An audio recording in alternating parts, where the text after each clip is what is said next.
All right, so once you guys get logged on into Canva, you need to start a new design. So over here in the top left is a nice pretty blue button that says create a design. We're going to start there. It gives you a whole bunch of options of things that are already in the right format, but we're going to go ahead and create our own custom dimensions since our project calls for a 12 by 18 inch poster. So I've already put these numbers in here and apparently it saved it. However, when you first go in, it's probably going to say something like pixels.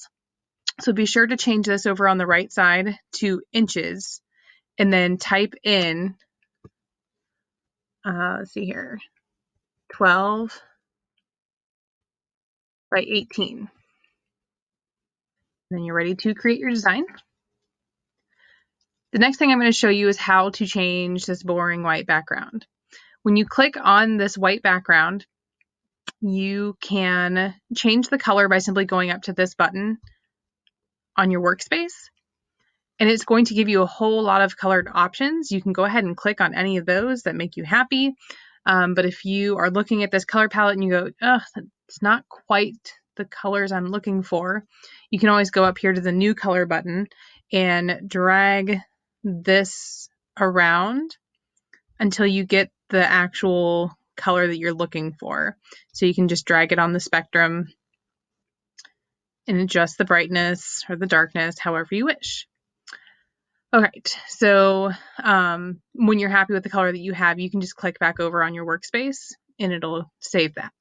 There are other places to change the color too when it comes to the background. Over here on the left-hand side, towards the bottom, you'll see it has a whole tab just for backgrounds. Again, up here, you can change the colors. It gives you kind of the same color options that we had before. And again, there's that whole menu where you can change the colors. So there's actually two places where you can accomplish that.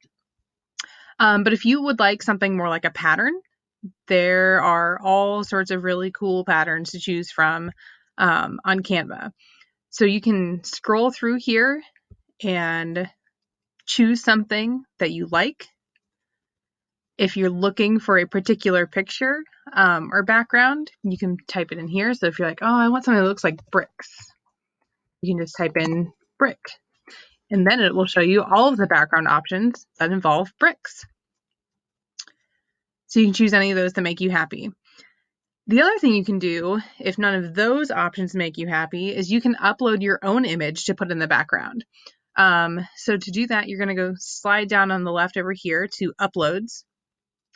And you'll see that I've already uploaded one picture of Mr. Rogers. So let's see here. If I click on it, it's just going to put the picture in there. If I drag this picture over here, let's see here. Yeah. Let's say usually when you hover over the document just right, it will fill the picture for you. So it will put that picture in the background if you wish, but I'm going to go ahead and show you how I got that upload on there. Because as you're using this very awesome free tool, you might notice that there are some pictures not available, but you can always upload your own pictures. So if you do like a Google Images search or take your own pictures and you want to put pictures in there, here's where you upload them. So I'm going to go up here to the button, upload. I've already saved a picture earlier on my desktop. This one. So I'm going to open that picture and it's going to put that right inside here. And now I can work with that. The one thing about just dropping the picture into the background like that is it doesn't give you very many options for like moving it around and adjusting it. So like I don't like that it has the vector stock logo still down there. So the other thing I can do is I can just move that, place this back on top, whoops,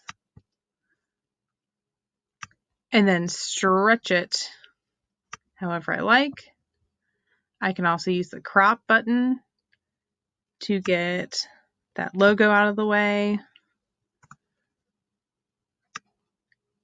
and just drag this to fill the space how I please.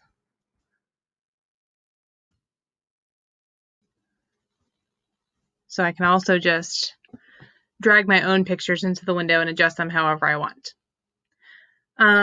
So that's your options for your background. You can fill it with just a plain simple color. You can use the patterns that are available on the background tab over here, or you can insert your own photos that you've uploaded yourself.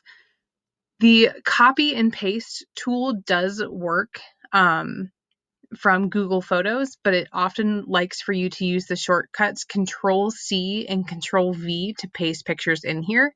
I like to just upload things onto this little menu so that way it's pretty easy and available, and I can just drag pictures over whenever I want. All right, so that's it for today's demonstration.